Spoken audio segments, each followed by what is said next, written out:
ഇന്ന് തന്നെ ഡൗൺലോഡ് ചെയ്യൂ. കാണൂ നിങ്ങളുടെ ഫേവറേറ്റ് ഷോസ്. ഞാനിവിടെ രാധികയുടെ അടുത്തുള്ളത്. ആറ്റുവാശ്ശേരി വന്നപ്പോ സിറ്റുവേഷൻ കുറച്ച് പ്രശ്നമായിരുന്നു. ഇവിടെ ഒരു കരിങ്കാളി മുത്തശ്ശി ഉണ്ടല്ലോ, കറിക്കത്തി എടുത്ത് രാധികയെ കൊല്ലാൻ നോക്കുന്ന സമയത്താ ഞാനിവിടെ വന്നത്. ദൈവമേ, എന്നിട്ടോ? എന്നിട്ട് മോക്ക് കുഴപ്പമൊന്നുമില്ലല്ലോ? അങ്ങനെ എന്തെങ്കിലും സംഭവിച്ചിരുന്നെങ്കിൽ ആ തള്ളെ തീർത്തിട്ടല്ലേ ഞാൻ വിളിക്കൂ. ആ, ഞാൻ രാധികയെ കൊണ്ടൊന്ന് പുറത്തു പോവാന്ന് കരുതി വന്നതാ. പക്ഷേ വിളിച്ചിട്ട് ആള് വരുന്നില്ല. മേഡം ഒന്ന് പറ, ഞാൻ രാധികയ്ക്ക് കൊടുക്കാം.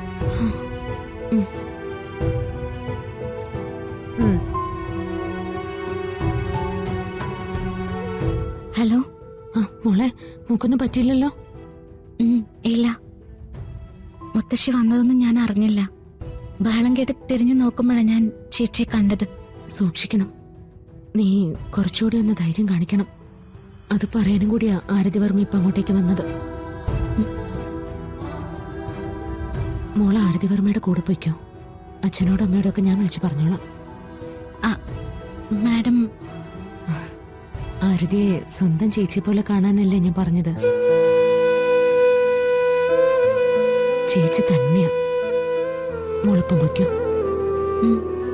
ശരി. എന്നിട്ട് ആരതി പറയുന്നൊക്കെ ശ്രദ്ധിച്ച് കേൾക്കണം. എന്നിട്ട് അതാ പെരുവഴിയിൽ ഉപേക്ഷിച്ച് കളയാനല്ല, അതൊക്കെ ജീവിതത്തിൽ പകർത്താൻ വേണം.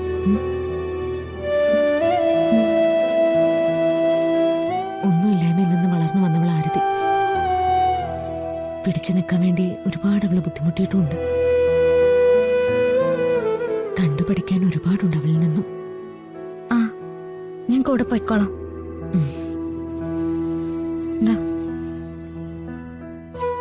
ഞാൻ കക്ഷിയൊന്ന് പുറത്തു കൊണ്ടുപോയി നോക്കട്ടെ, എന്നിട്ട് വിളിച്ചു പറയാം ബാക്കി കാര്യങ്ങള്. ശരി മോളെ.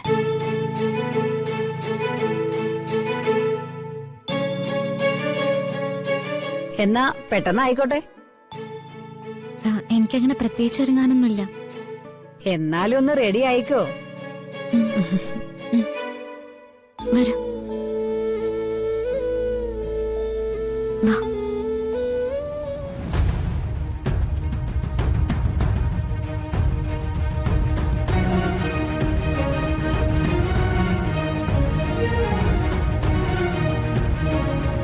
തന്നിഷ്ടത്തിന് ഇവിടുന്ന് ഇറങ്ങിപ്പോയാ പിന്നെ തിരിച്ച് കയറാമെന്ന് കരുതണ്ട.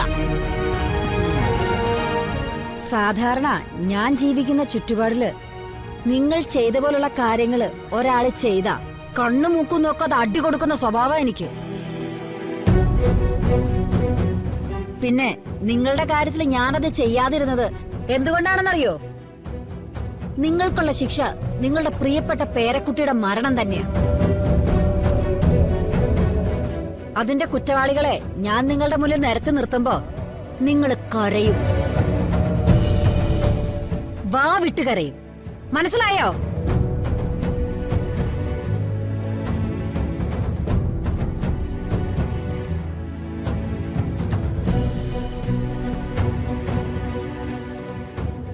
ഈ കടലാസ് കഷ്ണം കിടുങ്ങുന്നത് കേട്ട് കൊടുങ്കാറ്റാണെന്ന് ധരിക്കരുത്. പോയി റെഡിയാവൂ. ചെല്ല്.